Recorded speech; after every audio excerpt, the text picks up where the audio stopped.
Noong high school ay meron kaming subject patungkol sa Biblia. So, maraming kwento nga about sa Bible, di ba? Pero nung nag-college ako, meron pa rin kaming subject patungkol sa Biblia.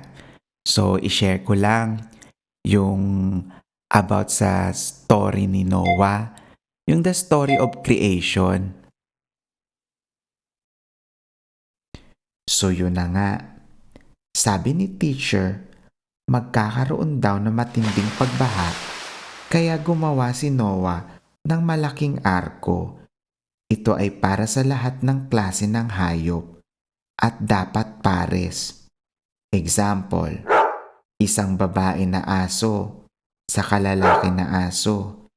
Yung extra na aso lalaki, uploaded sa arko ni Noah kasi wala na space sa iba pang hayop. So may gorilla, may giraffe, sama pa natin ang kangaroo. So lahat 'di ba? Lahat daw ng hayop. Hala, teka lang, may tatanong ako. Ma'am, may gusto akong itanong. Kasi sabi nyo, lahat ng hayop 'di ba? Oo. Tapos dapat partner yung babae sa kalalaki. Oo, para magkaanak. Ma'am, paano magkakasya dyan yung dinosaur?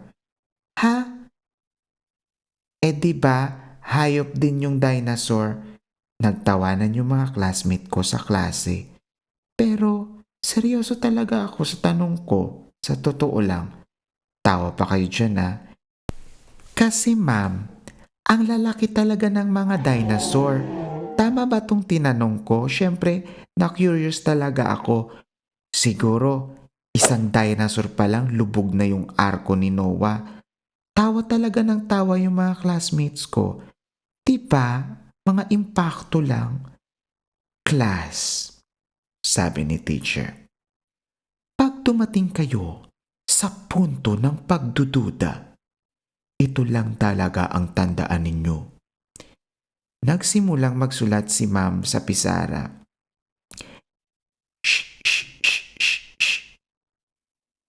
Ito lang talaga class ang tatandaan nyo para hindi kayo malikaw ng landas. Nakasulat sa green na pisara, Faith. Teng! Nagliwanag ang mga mata ko. Parang nasagot ni ma'am ang paliwanag sa mga kalabuan ng mga time na yun. Faith, ang ating pananampalataya. Ito lang ang sagot sa lahat ng imposible. May mga bagay na hindi nga talaga natin masasagot at kung pipilitin mo pang sagutin ay mabubuang ka lang. Ang tinanong ko kasi ay parang tulad din sa tanong na ano ba ang nauna? Itlog o chicken? Kaya meron tayong fried chicken. Mapapaisip ka, kung hindi mo talaga kayang sagutin kung itlog ba o chicken, edi sabihin na lang natin na sabay sila. Manampalataya ka lang. Kaya yung sa tanong na paano nagkasya yung dinosaur, pwede naman sila yung mag-adjust, bale tangkas-tangkas, para mairaos lang yung 40 days of blood. So, hindi yun lulubog, manampalataya ka lang.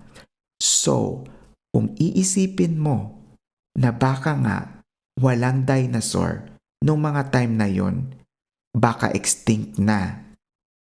Sabi kasi lahat ng hayop, 'di ba?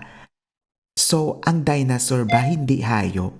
So, kung extinct na sila, mas nauna pa pala sila kaysa sa tao na nabuhay? So, wala na ang dinosaur bago si Noah. Tama ba? Ayan na naman.